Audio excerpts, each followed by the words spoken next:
জ্বালানি সংকটের কারণে আমাদের গাড়ি সেল ছিল এই সংকটের আগে, তার থেকে অনেক কমে গেছে। মানে বলতে গেলে কাস্টমার নেই বলতে গেলে এই ফলে আগে যেখানে দৈনন্দিন 2-3টা করে গাড়ি সেল হতো, এখন একটা করে সেল হওয়াটাই দুরূহ হয়ে পড়ছে। আমাদের ব্যবসা পরিচালনা করা খুব দুরূহ হয়ে দাঁড়ায়। মানে আমরা এখন যে ব্যবসা করতেছি, আমরা দৈনন্দিন শোরুম খরচ, স্টাফ স্যালারি আছে, এইগুলো আমরা ভর্তুকি দিয়ে চালাই। এই জ্বালানি সরবরাহটা যদি স্বাভাবিক হয় তাহলে সবার জন্য ভালো হয়। রংপুর শহরে নিরিবিলি ও মনোরম পরিবেশে অবস্থিত রংপুর গ্রুপের প্রিমিয়াম আবাসন প্রকল্প আনান সিটিতে নগদ মূল্য ও সহজ কিস্তিতে প্লট এবং কন্ডোমিনিয়াম অ্যাপার্টমেন্ট বিক্রয় চলছে।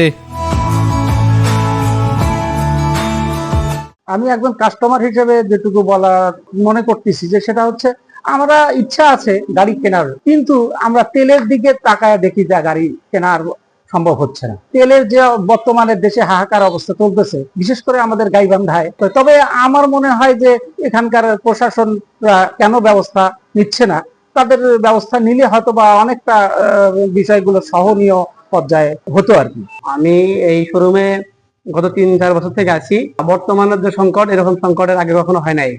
আমরা গত 2 মাস বা 3 মাস আগেও প্রত্যেক মাসে দেখা যেত যে 40 টাকা বা 50 টাকারই অনায়াসে বিক্রি করতাম। সেখানে বর্তমান রানিং মাসে আমরা গাড়ি বিক্রি করছি মাত্র 10 থেকে 11টা।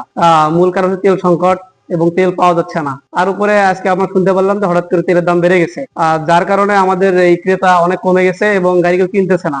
আর এরকম অবস্থা যদি চলতে থাকে তাহলে আমরা যারা এখানে স্টাফ আছি, আর শুধু আমাদের শোরুম নয়, প্রত্যেকটা শোরুমেই তাও তারা ভুতুরকি দিয়ে আমাদেরকে হচ্ছে বেতন দিচ্ছে বা বোনাস এসব দিচ্ছে, কিন্তু দেখা যাবে কিছুদিন পর যদি এমন অবস্থা চলতে থাকে তাহলে আমাদের আস্তে আস্তে সবার চাকরি চলে যাবে।